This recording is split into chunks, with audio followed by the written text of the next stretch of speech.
So good evening again. My name is Igor Marjanovic, and I have a great honor to serve as the Dean of the Rice School of Architecture. And also it is my great pleasure tonight to welcome you to our 2023 Spotlight Award, which is bestowed by the Rice Design Alliance, a public programs and outreach arm of the Rice School of Architecture.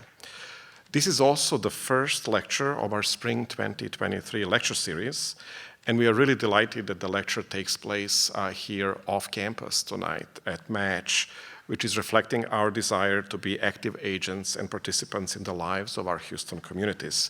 So thank you for joining us here tonight beyond the hedges of Rice University. So for more than 10 years, the Spotlight Award has shed light on the emerging architectural practices worldwide. This year, we are delighted to honor Lapchi Kwong and Kwong Von Glinow, whose practice promotes enduring humanism through elegant building designs that are made for people that they serve. I am thankful to the 2023 Spotlight Committee for their careful deliberations and astute selection of such an accomplished and optimistic honoree firm. The selection committee this year included Amna Ansari, Lonnie Hogeboom, Deepa Ramaswamy, Maggie Tsang, and Troy Schaum, who also served as the chair for the selection committee this year. I also want to mention that the Spotlight Award was founded in 2009 under the leadership of Lonnie Hogeboom with John Kasbarian, Carlos Jimenez, and Rafael Longoria. Their collaboration cemented many wonderful partnerships across our city and between Rice University and the University of Houston as we worked together to recognize the best emerging architectural practices worldwide, celebrating really what's coming up next in the world of our discipline. To Lonnie, John, Carlos, and Rafael, I'm deeply thankful for your vision and leadership in making this award such an important program that it is today. So this year also marks the 10th anniversary, so to speak, of the shared lecture series and program between the Rice Design Alliance and RDA, celebrating the fact that the broad audiences of our city are best served with joint rather than disjointed programming efforts. To that end, I want to acknowledge the important work of the RDA board, as well as the Rice Architecture faculty, and in particular, Andrew Albers, Damian Hines, Troy Schaum, and all of the other RDA board members whose daily contributions ensure the success of everything that we do. With my deep gratitude, I would now like to turn it over to Troy Schaum, who is going to dance onto the podium in just a second and introduce our honorees tonight for the Spotlight Award. Thank you.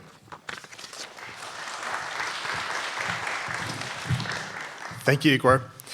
So, I get to introduce our awardees and lecturers tonight, which is very exciting for me, as Igor mentioned, as the chair of the jury that went through all of the various possibilities of awardees that we could have looked at, but I think we centered on the most apt choice, and I think you all see from their work that they present. So, this year, the RDA Spotlight has chosen to show its light onto the practice of Kwong Von Glinow, who are our neighbors to the north from Chicago. Individually, they are Lapchi Kwong and Allison Von Glinow. Lapchi Kwong earned his Master's of Architecture from Harvard Graduate School of Design and his undergraduate degree from the University of Washington. Before founding KVG, Lapchi worked in the offices of including Herzog Demeron in Basel, and other offices internationally. Lapchi has also taught at Princeton and the Illinois Institute of Technology in Chicago. Allison Von Glinow earned her master's degree also, non-coincidentally, I'm guessing, at the Harvard Graduate School of Design and her undergraduate degree from Barnard College. Before KVG, she worked also at Herzog Demeron in Basel and in other offices, including Toshiko Mori's office in New York. Allison has also taught at Princeton University and the Art Institute of Chicago. She's also the president of Chicago Architectural Club, and she's a licensed architect in the states of Illinois and New York. Together, KVG have been making work since 2017. And from our conversation on the jury, I think there's several contradictions that are at play in the work that I think we found refreshing and exciting.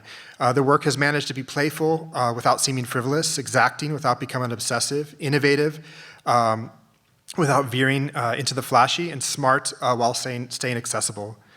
Our jury was especially taken with how they've managed to manipulate material and the vernacular in ways that challenge context while staying embedded in place. So in this minefield of possible contradictions, our guests can navigate now in the lecture, and I'd like you all to join me in both congratulating them for winning our Spotlight Award and for joining us today to give their presentation, Allison and Lapshi of KVG.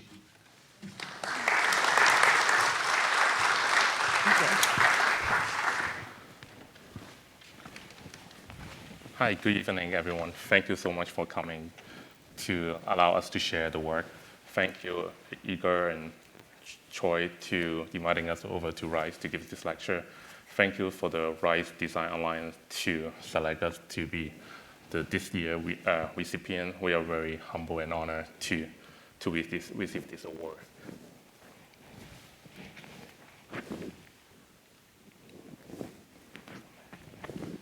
When we were thinking about the lecture topic, today we will name it There is Rooms. Sometime we have the opportunity to share our work, and we will call it Enjoy Architecture. First, we both enjoy architecture, and we want to create architecture that is very easy to understand for general audience, not just architects, but something just very understandable and have a very easy clarity of the work. And sometimes we name our lecture some of this, some of that. Since we're still a pretty young firm, we're 6 years old, and we are trying something here and trying something there, and hopefully something will work out. And we were thinking that we realized that Chicago is actually very important for us, and especially for us to practice architecture. And one thing is about there is room for architects to kind of search what they are interested in and what they really want to do. And three main things about there is room. First is literally that the city of Chicago, there's room to build something. Second, there is room is the Chicago is very generous and also have the design appetite for style, aesthetic, and invention that allow designer and architect to do something. The third is the most important for us is there other territory that architects have been missing out that we want to kind of look for that kind of room that is something perhaps architects overlook. And we are a very small practice. We are 6 people office, and our team is very jealous that we are in Houston today, and when we have 32 degrees. And also in Chicago, the contractor will say 32 degrees is a good day to work. Anything below that, they will stop working, but beyond that, they will still kind of doing constructions. And I don't think we are qualified to give a lecture of Chicago architecture, but we want to kind of give a taste about what we kind of encounter every day and to see all this really masterpiece, how those really shaping us. And I'm not going to go through each one, but it's just really give you a sense about how amazing this city, in terms of invention, about aesthetic, in terms of style, that the city is very generous, that we can do a lot of things. And one thing that we most intrigued is that the city have this kind of optimism that architect can able to test out idea. There's a room for us to kind of work within this kind of in this city, and this is the Blue Scots House. It's one of my favorite buildings in Chicago, and some of those are really well-known buildings to just give a taste about the city.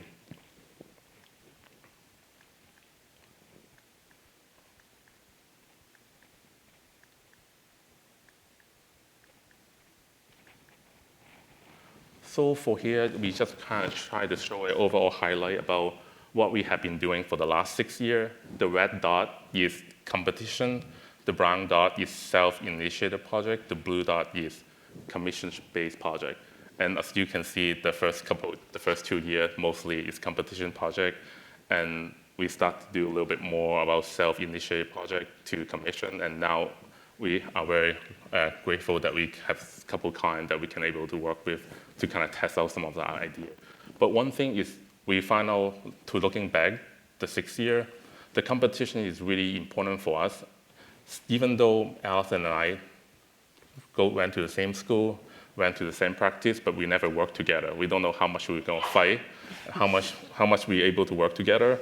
But the competition really allowed us to think about the value of architecture and what our common interest will be. And this is really allow us to really think through how can certain value that we can be agreed upon on that can be kind of shape our practice.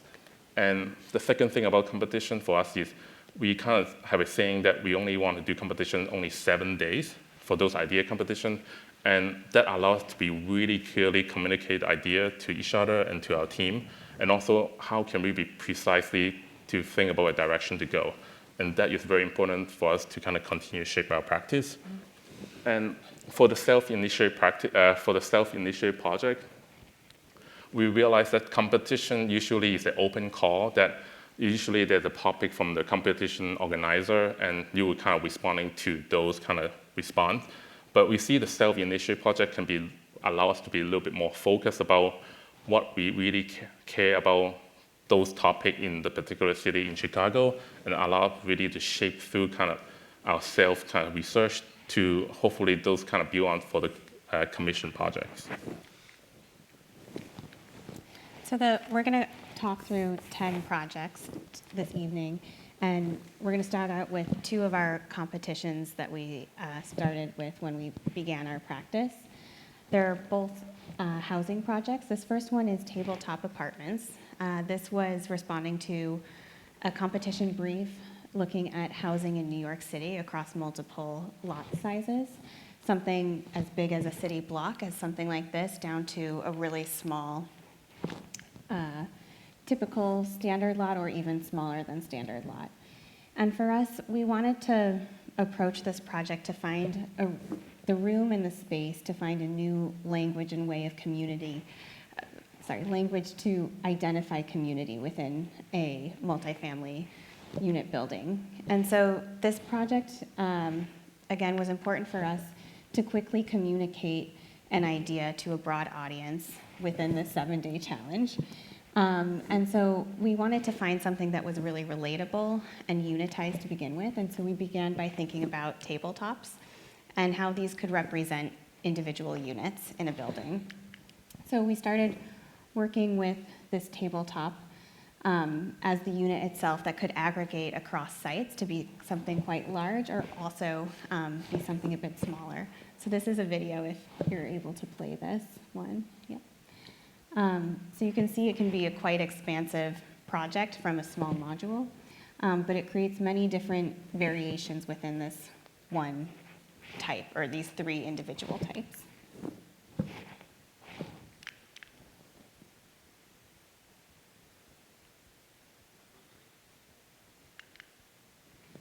When these units come together and plan, they create these individual light wells between the units, which this was our way of creating community space between the units. The units could aggregate to be a single unit, 3 unit, 2 unit, 3 unit, but between them was a space that was somehow happenstance. This wasn't necessarily planned for when we started working with these individual modules, but we were really happy to see how this came together and how we could refit and kind of create this tabletop to be very specific to create different individual moments of spaces coming together. So this is an image of this interior shared light well, where the units kind of come towards this like interior plaza where there can be informal moments for community. The second competition project was a very similar brief in a way. It was looking at Hong Kong housing crisis in 2017 when we started our practice, and searching for a way to create a tower language for a new type of housing. And so for us, this was in some ways, or at least for Lapchi specifically, pretty personal because he grew up in Hong Kong. And this was responding in a way to how he would go about his day, going to his parents' home, going to his grandparents' home, where he would go up into an elevator and then come out and go into a flat apartment where you could look out into this amazing city of Hong Kong, but not really able to like live and experience the verticality of the city. So we wanted to rearrange the units into a vertical layout to experience the verticality of the city. So this is us restacking the horizontal apartment unit into a vertical apartment unit. And we tested out variations to make 3 different unit types to accommodate different family arrangements, from an individual unit to a family unit. And at each level, the way that these units connect and the space between them varies, so that each level, there are different types of spaces that connect the units together, that create different types of informal environments for community space, that it's more just than a hallway connecting with on each side. And this is another moment of all the towers coming, the individual tower units coming together.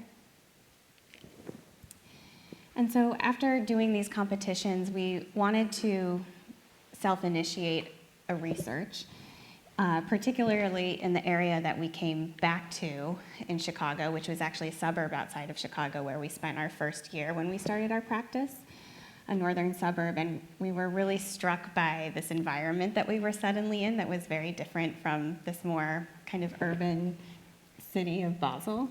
Now into this suburban environment. And we were really struck by seeing the vastness of this territory and questioning where is the architecture in here in some way. So this is a video. We started really delving into what is suburbia and understanding the territory of suburbia and also where it originates from. And so this is a stack of books we got from Home Depot that anyone can go by and select a plan out of here that's normally designed by an architect, but really designed by an architect for a developer, very specifically that it could be rearranged, totally flexible for the future homeowner to add on an extra bedroom, but really something that's flexible and malleable and didn't necessarily hold an architectural idea behind it.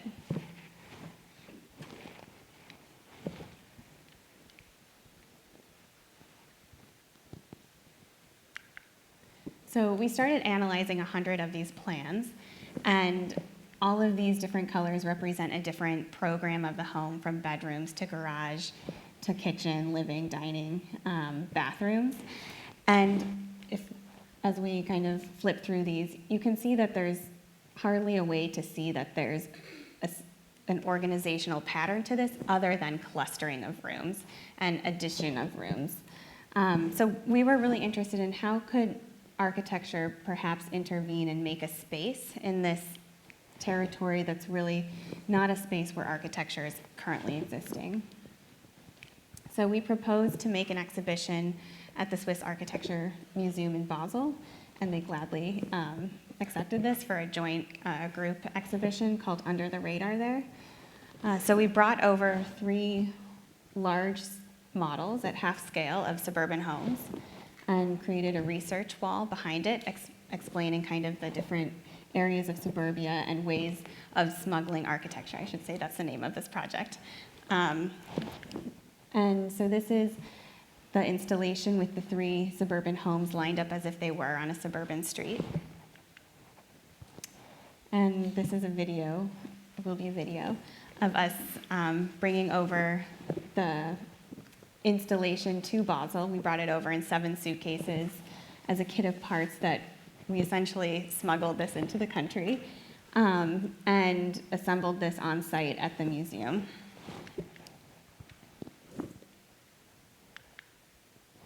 The first house is the most popular, best-selling home under 2,000 square feet in America. This is it.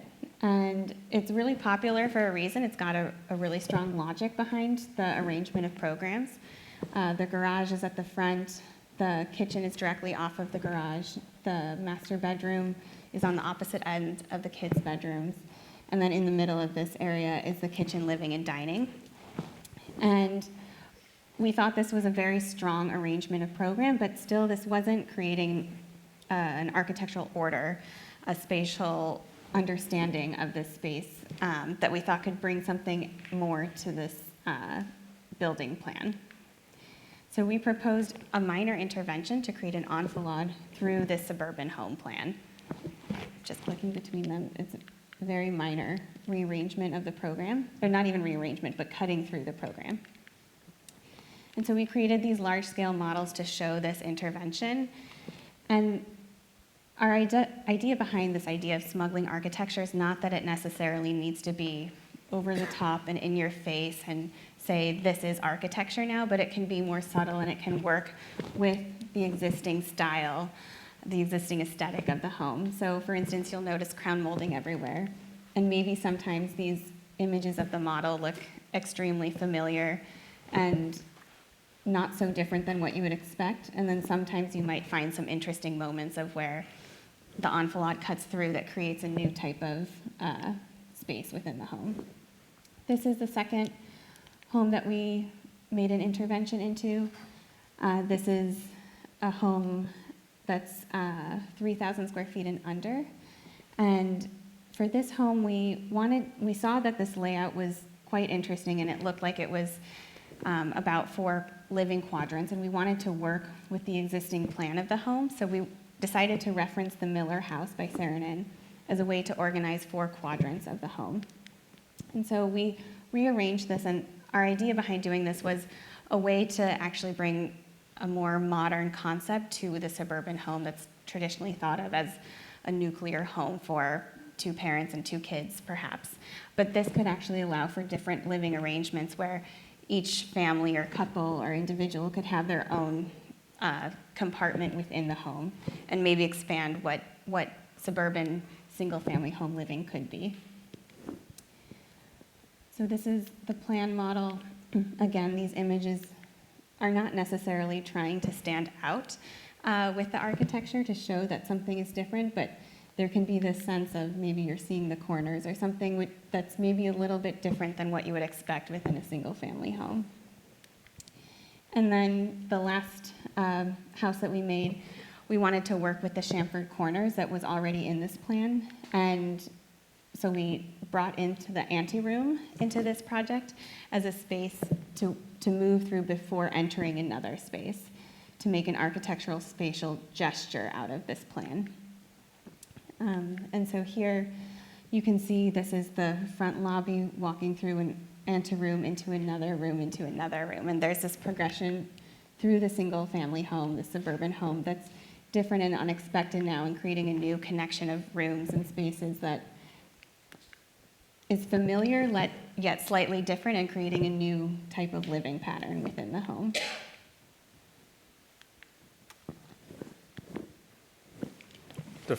This project is called the Ardmore House. It's our first build project. And the house is located along the alleyway. In Chicago, it's quite different from New York, that we have a back alleyway, and the house is situated on the access alleyway. In a typical sense, that a house along the alleyway is not ideal condition for real estate value because it's not normal, it's not typical, that prefer in a in-between lot. And at the same time, the access alleyway, they have like recycle truck, garbage truck, and all the car is going to drive through this access alleyway to go to the garage. But at the same time, we found this kind of missed opportunity that there is room to rethink about a typical single-family house,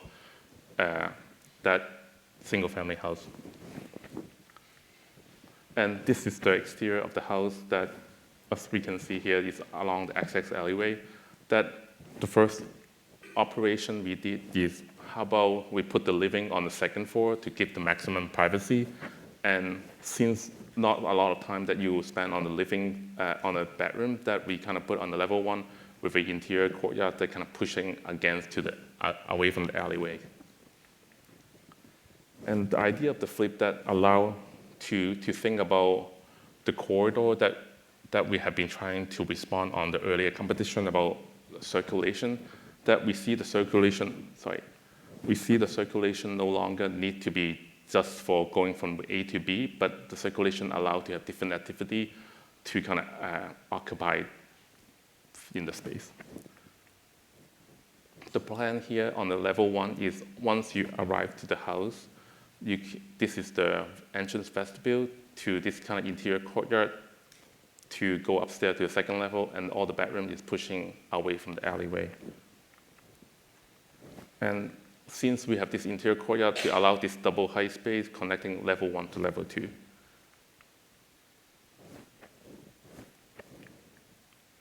And this is we love to work with physical model. This is a half-inch scale model to really look at the light condition of the west facade with the 56-foot long open window to still have light on the level 1. I think this is a video.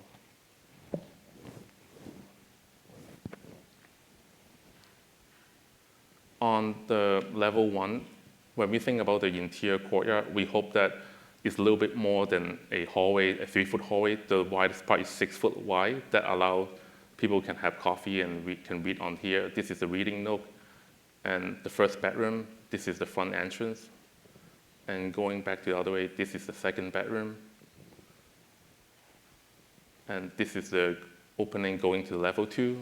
And we have some space for bulk and some kind of stuff. And the third bedroom and the mudroom to the garage.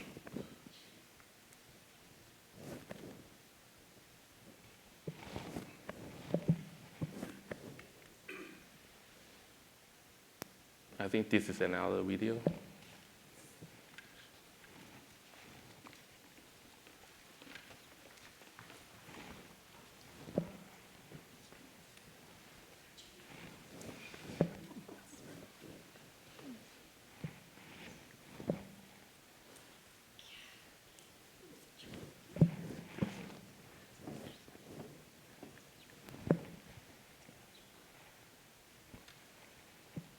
Maybe we can skip this. So on level 2, once you arrive to the second level, it's a very open plan that the dashed line is showing the 4 trusses to define the 5 different spaces. The living room, the powder room, and dining room, the kitchen island, and the kitchens.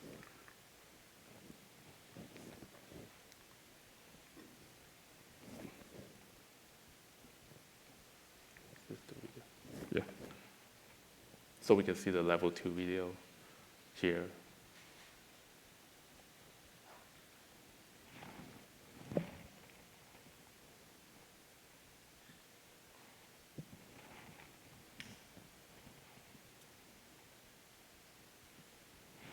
Maybe one thing that's interesting to note is between each of the sets of trusses, we put skylights to try to create different atmospheres between each of the 5 zones upstairs. Maybe we skip this. Yeah.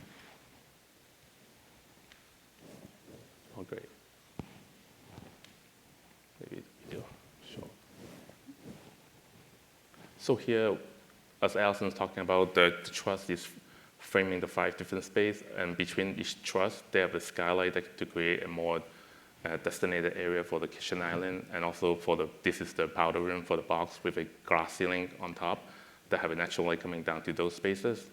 And at the same time, this is a very open space throughout the entire level 2. And we put all the truss at the height that is 7'3", that is almost kind of resonate to the door height, that from one space to another space.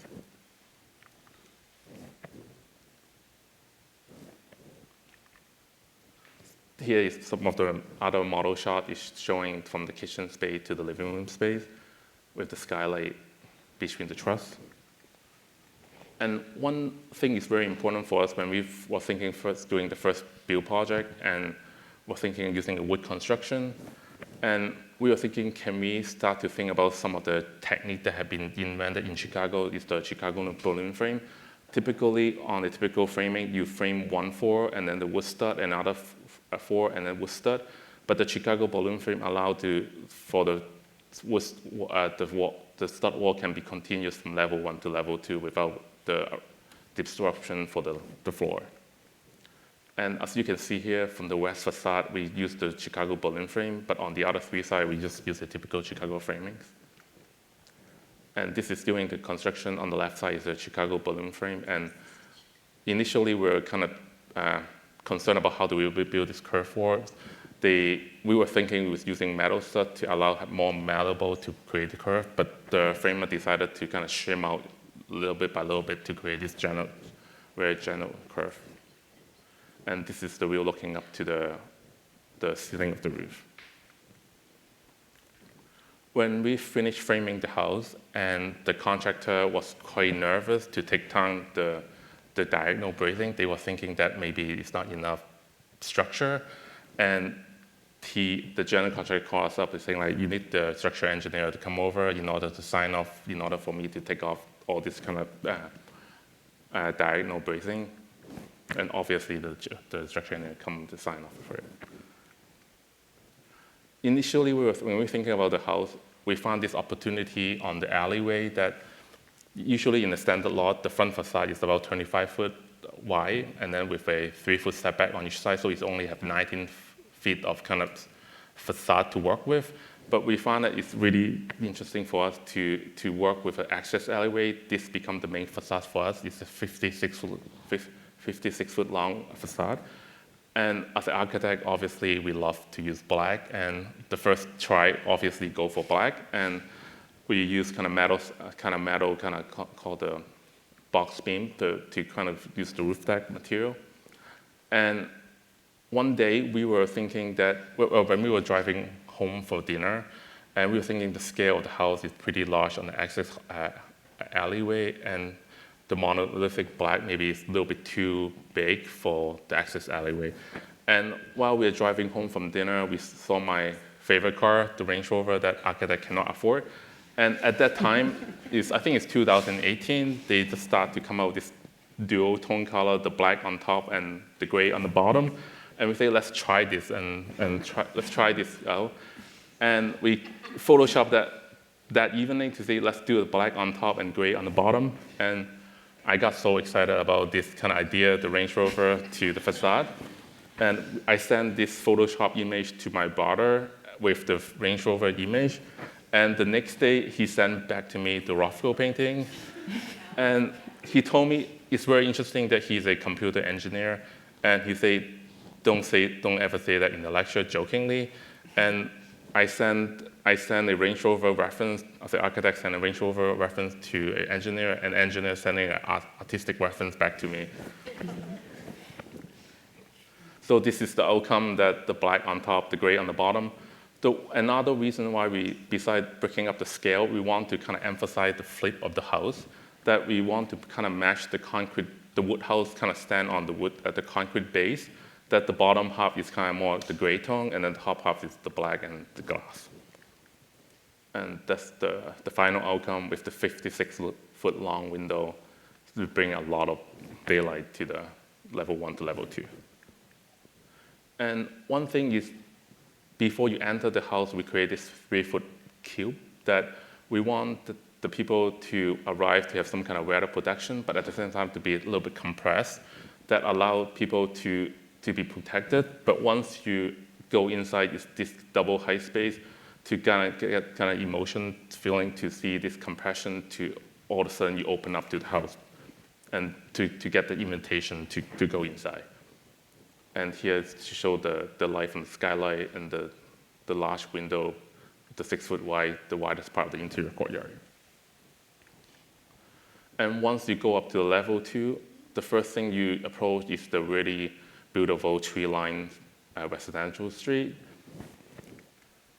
But on the other hand, once you kind of experience the 56-foot long facade, all of a sudden, we want to create this non-biased kind of view that is not, in the city, you don't get a forest surrounded you, that you got the forest, the tree line on the front, but then you start to kind of expose to the cable line, the power line, the kind of the back facade of the neighbor. And in some ways, we want to celebrate this kind of condition, urban condition. It's not this kind of housing, this kind of living pattern. It doesn't have to be in the forest, or it doesn't have to be in the topography that you access the level 2, that you can have a certain view, but we kind of able to celebrate this kind of urban conditions. And this is trying to referencing to the neighbor, kind of back railing, that the vegetation actually can go through this kind of a railing condition. At the same time, the 56-foot long facade is very transparent.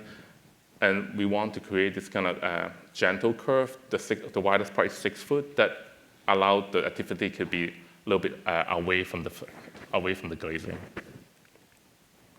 And this is the view looking at the kitchen, and to see about the truss framing of 5 different unit space. And at the end of each, and both ends of the house is going back to 0, from 6 to 0 feet, and this is the condition from the well and glazing and the kitchens. This is the view from the kitchen looking back from the living room. And one interesting story is while we are constructing this house, there's 2 neighbors is walking by the house, and I think one neighbor is very familiar with this house, even though she never been in, and then she was kind of talking through about this house with her friends.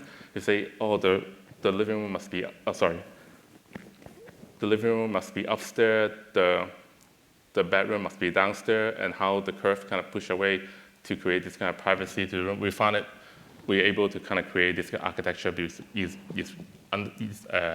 easily understandable, even though she haven't been to see the plan or even haven't been able to see the inside of the house.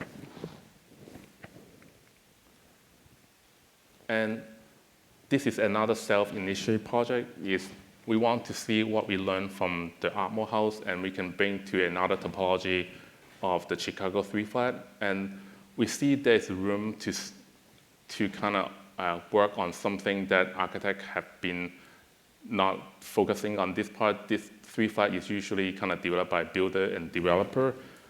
And we want to see, is there any other way to kind of insert architectural value to the Chicago 3 flat? And here there's a lot of plans they look quite different on each one, but there's kind of 3 or 4 topology. Either the bedroom is on the front and the living on the back, or the living on the front and the bedroom on the back, or the bedroom is in the middle and the living and the kitchen is sandwiched in between. We want to see how can we learn from the Ardmore house, the interior courtyard condition to create a 3 flat. And this is our idea of the 3 flat, or the unit of the 3 flat plan. That instead of having the living room on the front and kitchen on the back, we kind of create this kind of 56-foot long living space that we kind of know that the 6 foot is really the minimum that you can actually do anything. But somehow we kind of open up to a 20-foot wide in this location for the kitchen to have the entire width of the building. And the second element is a lot of time on the Chicago 3 flat, there are 1 internal stair and 1 exterior stair, but always that the internal stair that kind of eat up partial of the plan of the house. We want to see, are there any way to kind of bring the circulation apart outside of the flat? And obviously one of the reference we're looking for is the inland building, that the plan is it's only activity on this floor, in this area, in this box here, and all the circulation and vertical surfaces is on another building. We want to kind of take this idea to see what can we do with the 3 flat. So here is the animation is showing the stack of the 3 unit that is quite efficient. Everything is the same, the stacking on top of each other, and then the 2 circulation is on either side. And we were thinking that it's pretty economical, that it's a CMU block buildings with metal staircase on both sides. And I think one fascinating part for us is, even though it's a very small unit, it's about 1,200 square feet per floor, but we can create this kind of 56-foot long living room that can be the mudroom, the vestibule, the kitchen, the living room, so forth. At the same time, we can able to create this 20-foot wide building with light on both sides coming to the living and kitchen space. And this is some of the rendering to show what could look like for the buildings. This is the view that's from this kind of 56-foot long living space looking out to the street. And this showing the kind of 20-foot wide kitchen and living conditions. In this view here, you can look through the bathroom, the kitchen, and then the entrance vestibule. And here again, showing the kitchen and living space kind of the entire width of the buildings. This is showing the bedroom and the bathroom along the living space.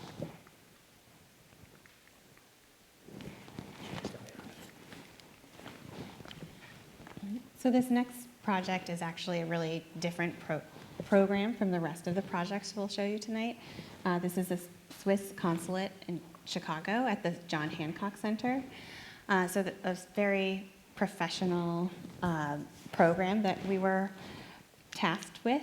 And the idea here was how to find room to think beyond what you would expect from this specific ultra-professional program of a consulate.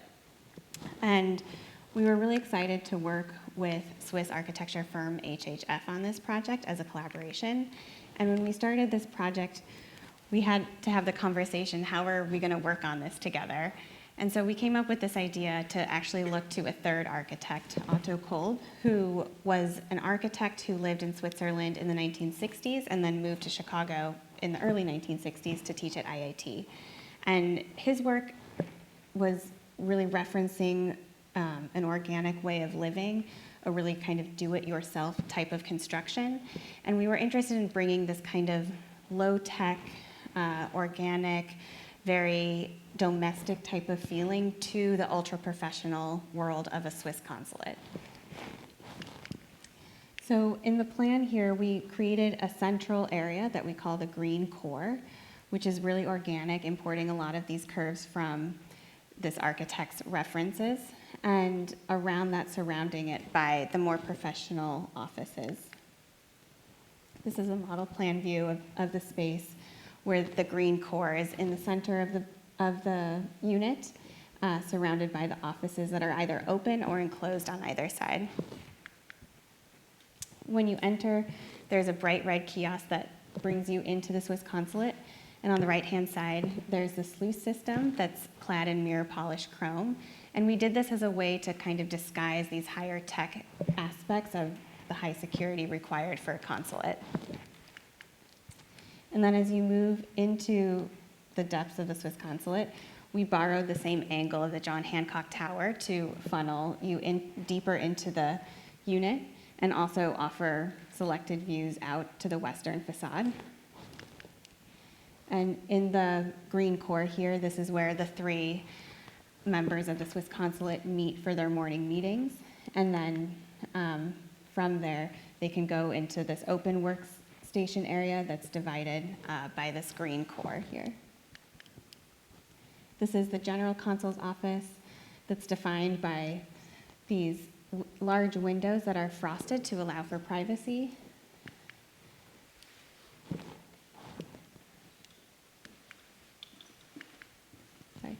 And then in each of the offices and the conference room, we commissioned Marion Mueller, an artist and photographer, to capture images of Otto Kolb's residence outside of Switzerland, outside of Zurich, and place them within these rooms. So these are bespoke images that she took for this project. And this is the conference room where you can see the curve of the green core on the inside here.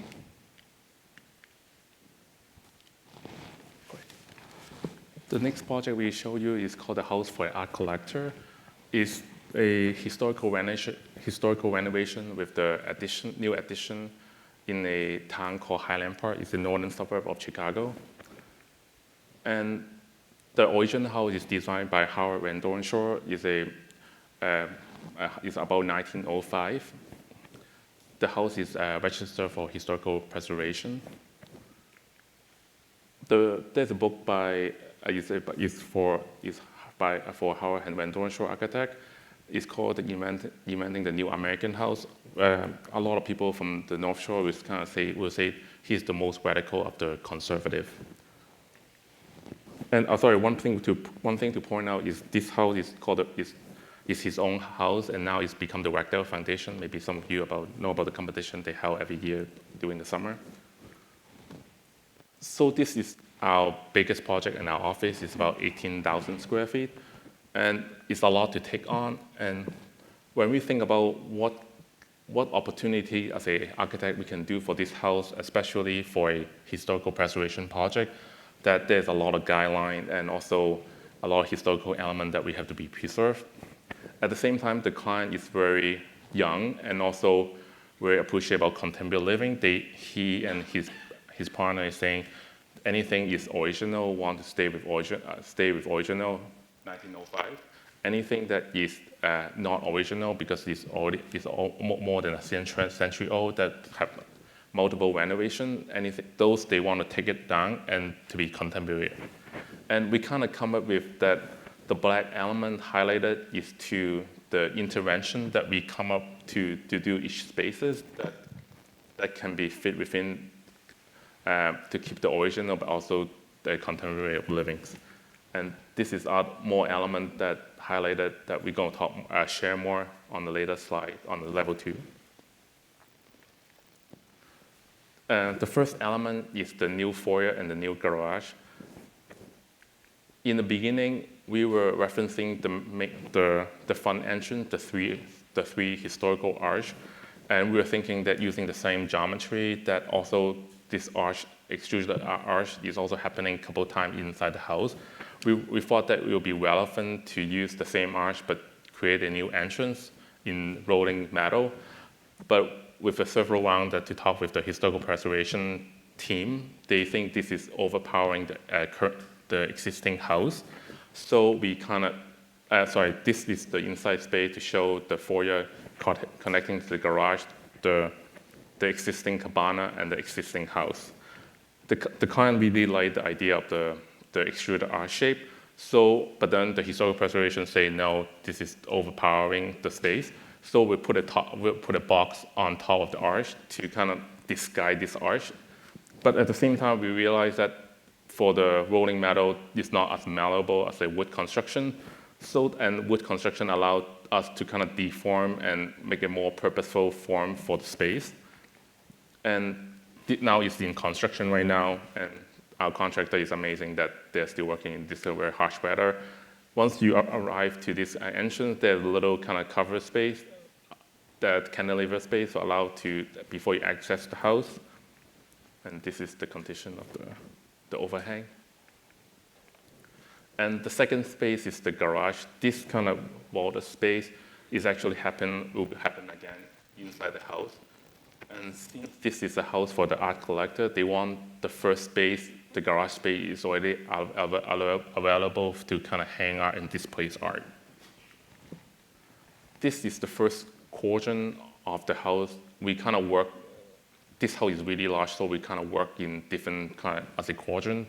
And this is mostly the historical quadrant that this is the original main entrance. We call this the garden gallery, the ravine gallery, and then the art collector office. And this is the main entrance bay looking at the backyard. And the garden gallery looking at the ravine gallery to the ravine. One of my favorite part of the house is the house situated along the ravine, have a really beautiful kind of ravine kind of around this corner of the house. And this is a construction photo, but at the same time it's showing what we really want to achieve, the room to be really black, to kind of emphasize the greenness and the outdoor surrounding. Same as in the fall, it will be beautiful red. To winter, it's going to be beautiful kind of white kind of theme to it. We want to kind of really emphasize the outside of the living conditions, and at the same time highlighted only the art and space where it kind of disappear. This is the view looking all the way to the other end of the house to the kitchens. The next part is the next quadrant is the dining room, the kitchen, and then the family eating area to the prep kitchens. One thing you may recognize the table is from the tabletop apartments that we're able to finally, hopefully in 1 year, we can fabricate it to have a 1-to-1 scale of the tabletop. And the client first was thinking about they don't want a formal dining room. A formal dining room is only able to use occasionally. And our idea about this will be a video. The idea is the table can be used to either the 4-person family, can be for the kid to do homework, and we kind of set up a camera at the corner of the ceiling to show the different configuration that it's not only kind of a holiday to celebrate, but they can use it many different ways for the kids to do homework and so forth.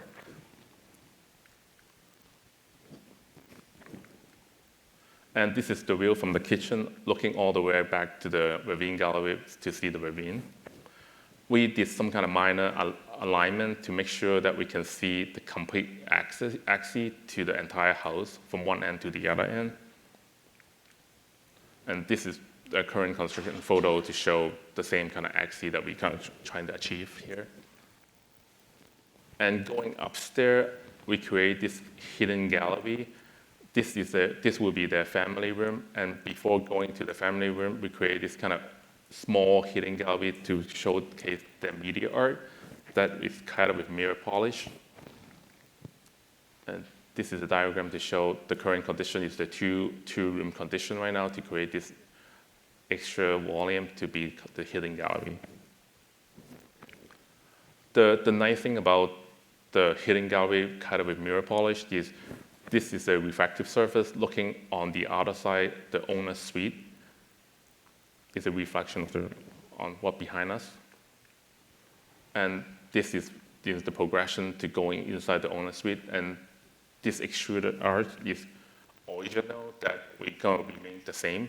We kind of like this kind of volumetric form that can happen multiple times. It's not only happen once, but able to kind of keep recycling to kind of familiar with the space.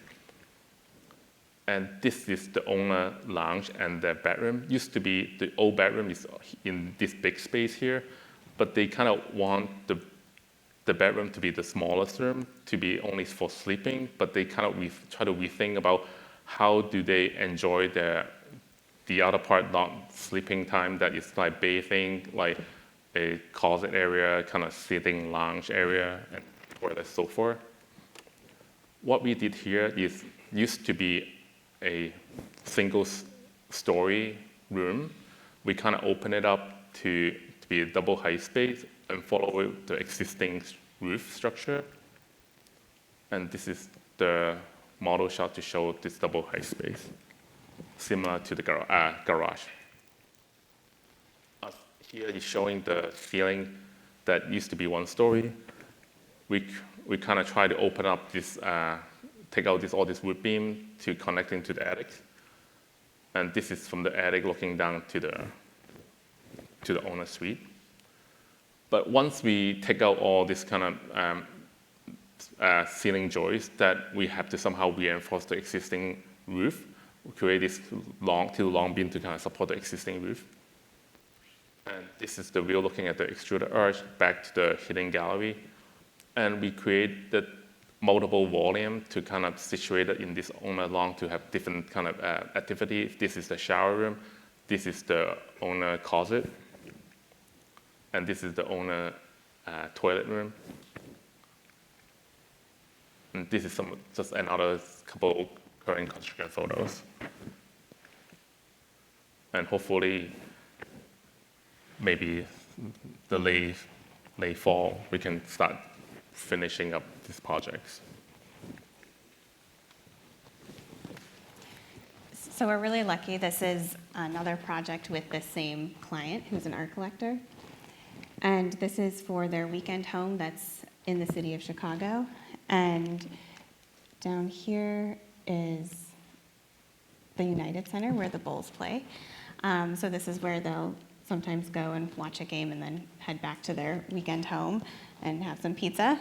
But what they asked us to do with this home, which is a graystone in a historic district, was to create a space that they could bring fellow collectors, other art enthusiasts over, and also use it as a space for artists to show some of their early work and potentially also live in as a kind of informal residency. And so what they wanted to do was create an exhibition space and also have a large deck area for larger openings. So what we wanted to do was create as large an addition as possible for the gallery and create a deck that was expansive as possible along this footprint of the graystone. So here in the section, you can see this addition of the deck on top of the existing 2.5-story graystone. So to walk through the addition, it's very simple. It was to extend out this half story on the top floor add a deck on top, rotate it to contextualize it to the center of downtown from this area off of Washington Boulevard in West Chicago.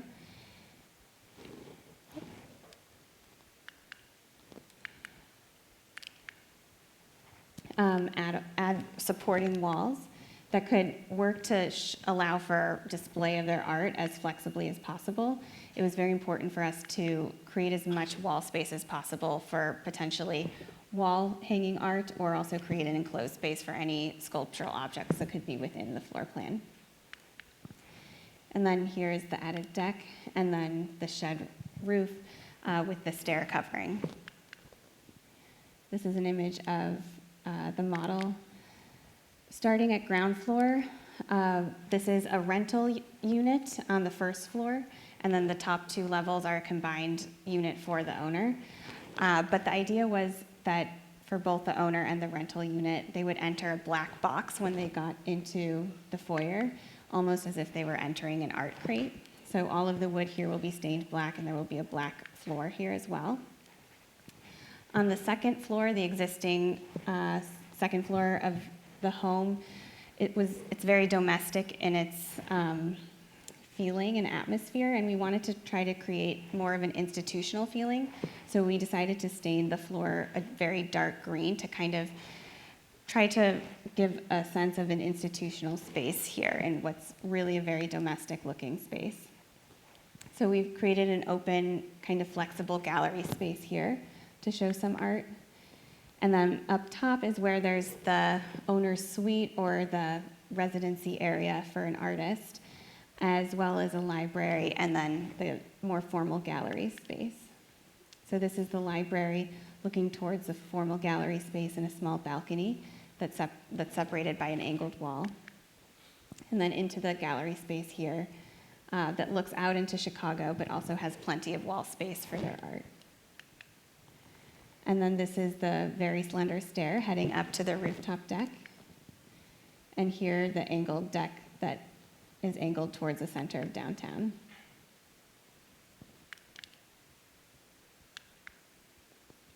And here you can kind of see that slight shift headed towards the center of downtown. So this is the second to the last project we're going to show tonight. And we call this house some of this, some of that. I think one of the ideas is there's a lot of ideas that we want to test out, and maybe this is almost like a collage of all the ideas that we have been kind of trying to figure out what our interest is. And when we on the outside, it's a quite simple house. It's a circle roof with multiple geometry underneath it. And the house is divided by 9 T. And the T itself is to house the bathroom, the private space, the storage space.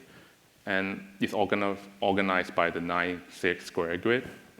And what 2 things is, one, we like the architecture order. The second is we like the kind of axis from one end to another end, that is the openness. Then the third thing is about able to no corridor, no hallway, anything.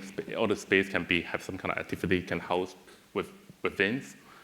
And the project is originally from one of the apartment renovation that never get realized. This is a Hong Kong apartment. It's about 1,000 square feet. Every square inch matter, and storage space always become the last thing that people think about when we start storing things.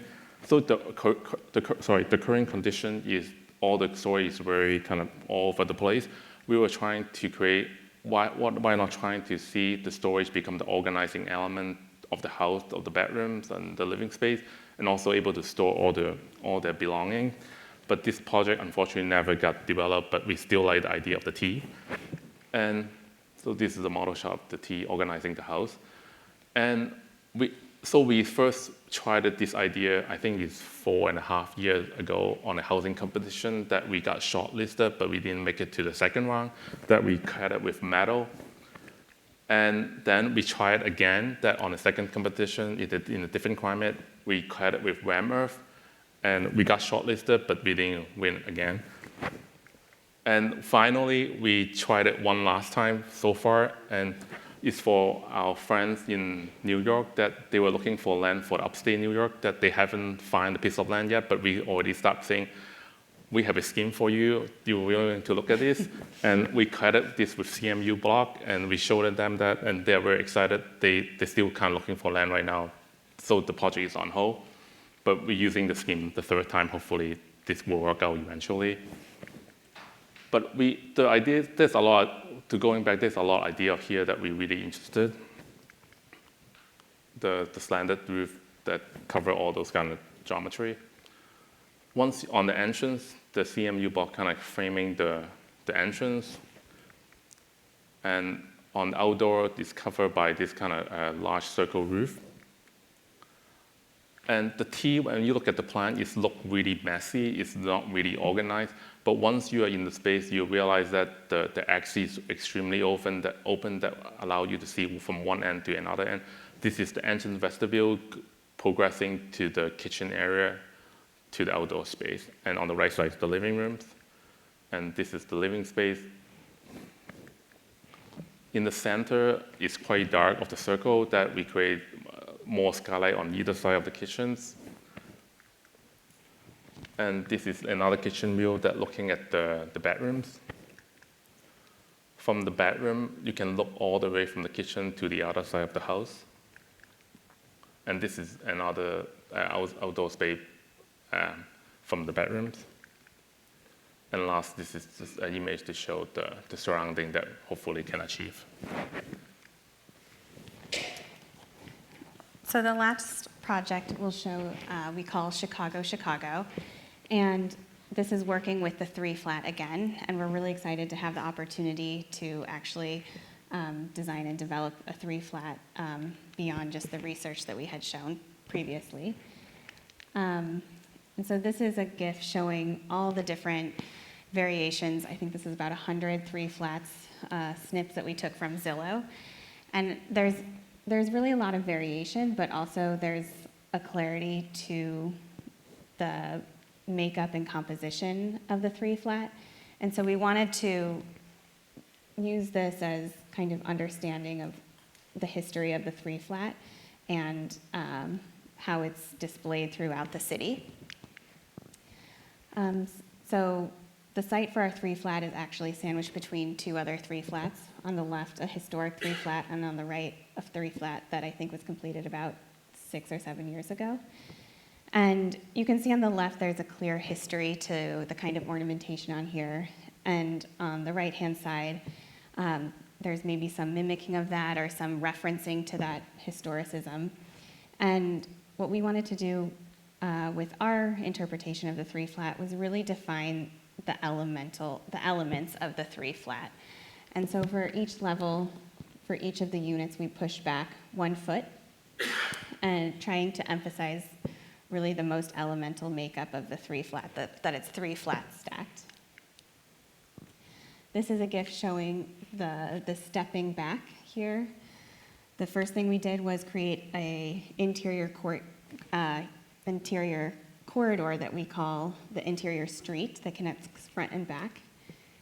And then we create a core that connects all of the spaces together and a triangular light well that serves the 3 residential units to create an interior facade. So there's actually 4 facades for just the east-west facades of this building.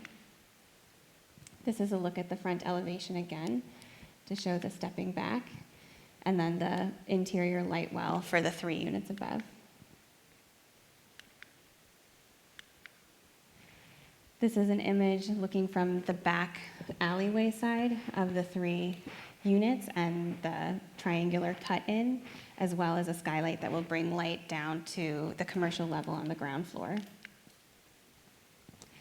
For the commercial level on the ground floor, we create the front space as a double height space, and then a basement level that has a sunken courtyard to again bring light down into here. So this also has light coming directly down into the basement.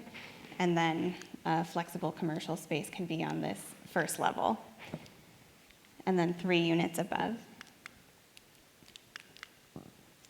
This is the ground floor commercial level where we're just showing it as an office space right now. This is the space that is sunken to below on both ends.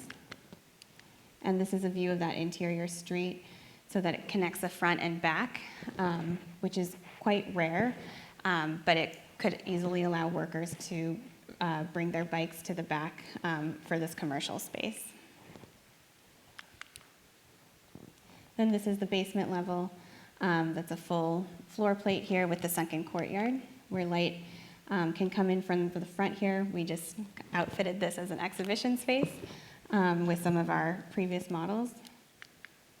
And then the back sunken courtyard. The units are organized so that the bedrooms are at the front, and they each have their own unique Juliet balcony. In the back is the living room area, and then in the middle is the kitchen and dining. Along this corridor that connects here, this is what we call a wet corridor. The vanities are actually open in the corridor. This is a view of the kitchen where you can see this second interior facade that we create. And then this is a view from the corridor where the vanities are open, so it's really a doubly used corridor that functions as both a corridor but also the bathroom. And here this is the front bedroom unit with this unique Juliet balcony and the living room, and then finally looking to the kitchen. What we find interesting about the circular window here is that normally when you look out a circular window, you're looking at a flat horizon, and here, because of the angle of the triangular courtyard, you get a sense of that triangular space here. And that's it. Thank you. Thank you.